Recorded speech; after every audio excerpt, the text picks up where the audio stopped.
All right, guys, it is official. The WNBA expansion draft for its two newest teams, the Toronto Tempo and Portland Fire, is over. They have their rosters. We got to break this down. The Indiana Fever lost two players in this expansion draft. We got to get into it. Welcome to Keep the Vision. Make sure you like, comment, subscribe, share the channel, hit that bell notification, and hype the video. That will be greatly, greatly appreciated. Folks, the WNBA expansion draft has wrapped, and the ramifications are already echoing through the league, especially for our Indiana Fever. When Adam Silver, or rather the WNBA's expansion committee, crafted this draft, they had a vision for growth, for new markets. But the secret name they picked to save the Fever wasn't a player for Indiana at all. It was the unprotected list from other teams, which also meant Indiana had to expose its own talent. This strategy, while brilliant for league expansion, inevitably created vulnerabilities. The Fever's losses are a direct result of this league-wide reshaping, forcing them to re-evaluate how they build around their superstar Caitlin Clark moving forward. Expansion draft, the Indiana Fever had to make decisions on who to protect and who not to protect, who to leave at risk. And it appears the Indiana Fever have lost Christy Wallace. She is one of the two players that was taken in the expansion draft. Now, she did not play with Indiana last season as she was overseas. This clip zeroes in on the excruciating choices every WNBA team faces in an expansion draft. For the Indiana Fever, with Caitlin Clark as their cornerstone, every decision about who to protect or expose carried immense weight. These weren't just names on a list. These were strategic assets, players who could potentially contribute to Caitlin Clark's success. The immediate announcement of losing Christy Wallace highlights the harsh reality. It underscores the pressure cooker environment that general managers operate in, trying to balance current roster needs with future potential, all while trying to build the optimal environment for their franchise player. That was taken in the expansion draft. Now, she did not play with Indiana last season as she was overseas.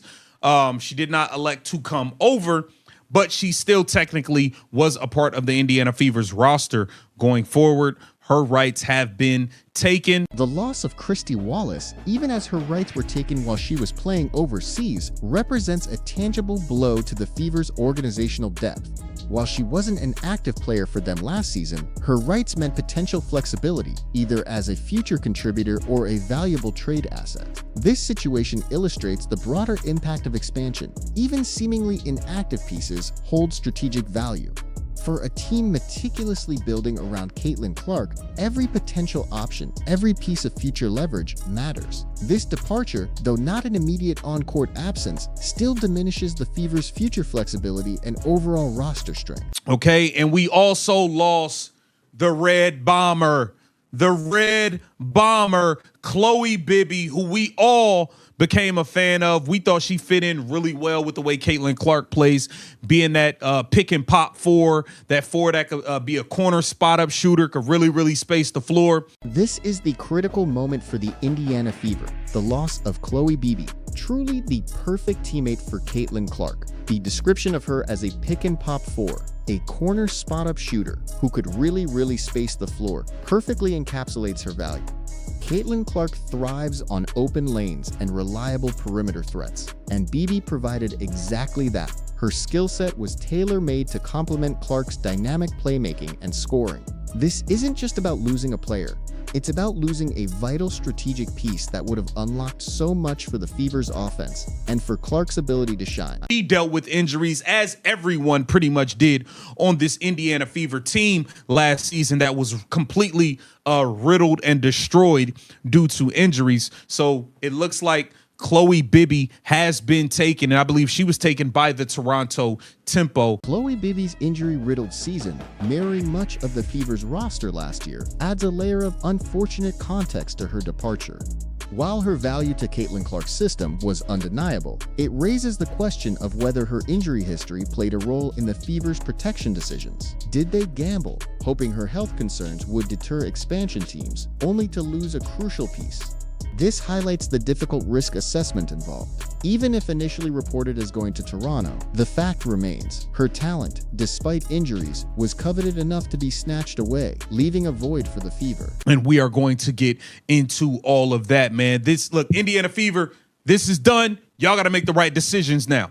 The Toronto Tempo, they did select Marina Mabry. They took her off of the market. Julie Alleman from the LA Sparks. Aaliyah Nye from the Las Vegas Aces. Obviously, they got Christy Wallace from the Indiana Fever. The Toronto Tempo's draft strategy highlights the fierce competition for talent. Acquiring players like Marina Mabry demonstrates that these expansion teams are not just looking for placeholders, they're aiming for immediate impact. The fact that they also picked up Christy Wallace from the Fever, as mentioned here, reinforces the bleed of talent from Indiana. While Mabry is a great get for Toronto, it indirectly makes the Fever's job harder. Every strong player picked by an expansion team is one less option for the Fever to consider in free agency or trades, further constricting their ability to perfectly complement Caitlin Clark. The Fever needs to recognize the amplified challenge. Would be a quality. You guys remember I was quoted as saying, and I put it in my video, that Bridget Carlton would be a good Kelsey Mitchell replacement if you were to lose her. Looks like that wouldn't be able to come to fruition, as she was the first pick in the draft. Bridget Carlton was the #1 pick in the expansion draft. Okay, she's going to be a building block for them. I also love the addition. The selection of Bridget Carlton as the #1 overall pick in the expansion draft is incredibly telling. The speaker's previous assessment that she could have been a good Kelsey Mitchell replacement highlights another potential talent that, while not directly lost by the Fever, is now firmly off the market. This scenario underscores the broader impact of the expansion draft. It not only siphons off existing talent, but also removes other valuable options that the Fever might have pursued to address various roster needs around Caitlin Clark. The market for complementary pieces just got significantly tighter for Indiana as these new teams established their foundations. Of Sarah Ashley Barker from the Los Angeles Sparks. I thought they might protect her, but they got too much young talent. You got Kelsey Plum, you got Cameron Brink, you got Azarae Stevens, you got Rakia Jackson, you got a bunch of young talent over there. So I mean, I'm sure Sarah Ashley Barker's situation is a prime example of the numbers game that high talent teams like the Sparks face. Despite her clear ability, too much young talent meant she was left unprotected, a harsh reality of WNBA roster construction. Her move to Portland, where she's poised for significant minutes, speaks volumes about her potential. While not a direct Fever loss, Barker's availability and subsequent selection signaled the deep pool of talent that the Fever must now compete with and against. This makes their task of finding perfect synergistic pieces for Caitlin Clark even more demanding. It's a numbers game, but I think Sarah Ashley Barker from the LA Sparks is going to have a great opportunity to actually log a lot of minutes in Portland and show that she could really play in this league. I think Sarah Ashley Barker's going to be a good player in the WNBA. They got a guard, Shug Sutton, out of from the Washington Mystics. This further emphasizes Sarah Ashley Barker's likely impact in Portland, predicting she'll be a good player in the WNBA. Her story underscores how expansion drafts create new opportunities for undervalued talents. For the Indiana Fever, this means a competitive new team is gaining strength with players who, under different circumstances, might have been on their radar. As they strive to build around Caitlin Clark, every strong player the expansion teams acquire tightens the talent pool for trades or future free agency, making the Fever's quest for perfect fits increasingly challenging. Okay, and they also got Chloe Bibby from the Indiana Fever, Nika Mule from a Yukon Husky, okay, who was with the Seattle Storm, just suffered dealing with her another torn ACL. She'll be out for this entire season. They got Carla Lette. They got Emily Anxler, Maya Caldwell. They got some solid players. Haley Jones. So the Portland Fire, I think, did a pretty... This segment corrects the earlier assumption about Bibby's destination and confirms she's off to the Portland Fire. This makes the loss for the Indiana Fever even more poignant, as Bibby will now be playing for a direct conference rival. The Portland Fire's other picks, including the high potential but injured Nika Moole, show a strategic long-term approach to building a team. For the Fever, seeing Chloe Bibby, the perfect complementary piece for Caitlin Clark, go to a budding rival just stings. It's a stark reminder that these expansion teams are not just adding players, but removing vital parts from established franchises in the process. It also is clear that, here it says, courtesy of Underdog WNBA, potential unrestricted free agents selected in the expansion draft. The Toronto Tempo took Marina Mabry, okay? and the Fire took Bridget Carlton. These two players are unrestricted free agents, but I'm pretty sure that because they were picked so high, these teams are going to give them the most money that they can get outside of any other team. And the revelation that Marina Mabrey and Bridget Carlton, two top picks, are unrestricted free agents adds another layer of strategic depth to the expansion draft. By selecting them, the new teams gain the upper hand in negotiations, likely offering maximum contracts. For the Indiana Fever, this means two highly talented players who could have been potential free agent targets to bolster their roster around Caitlin Clark are now effectively locked up. The expansion draft not only took existing talent, but also significantly thinned the pool of available impact free agents the Fever could have pursued to address their needs. Free agent, all right? So that is what went down in the expansion draft. And now it's time, man. The Indiana Fever have to figure out how they're going to put this roster together now. Okay, you lost two players, which I don't really think it's a huge deal. The conclusion of the expansion draft immediately shifts the spotlight back to the Indiana Fever, emphasizing their urgent mandate. The Indiana Fever have to figure out how they're going to put this roster together now. While the speaker attempts to downplay the loss of two players as not a huge deal, for those invested in maximizing Caitlin Clark's potential, the impact is substantial. This isn't just about filling two empty spots. It's about rebuilding a strategic puzzle after losing a key piece like Chloe Bibby. The urgency for calculated, impactful roster moves has never been higher for Indiana as they navigate this new challenging landscape to build a winning foundation. Because I feel like they probably weren't going to bring Chloe Bibby back. They probably weren't going to, I mean, Christy Wallace was a non-factor. I don't think they had a real interest in bringing Chloe Bibby back though, but it'll be interesting to see what they do this offseason. The speaker's assertion that the Fever probably weren't going to bring Chloe Bibby back and that Christy Wallace was a non-factor demands scrutiny. While internal team strategies can be complex, dismissing Bibby's value, especially her synergy with Caitlin Clark, seems short-sighted. Her fit as a floor-spacing shooter was almost perfect. This perspective highlights a potential organizational blind spot if the Fever truly undervalued such a complementary piece. Regardless of their internal intentions, the loss of Bibby means they must now search for an equivalent, which, as we've seen from the draft, is increasingly difficult to find. Going forward, man, because last offseason was a debacle. Okay, it was bad.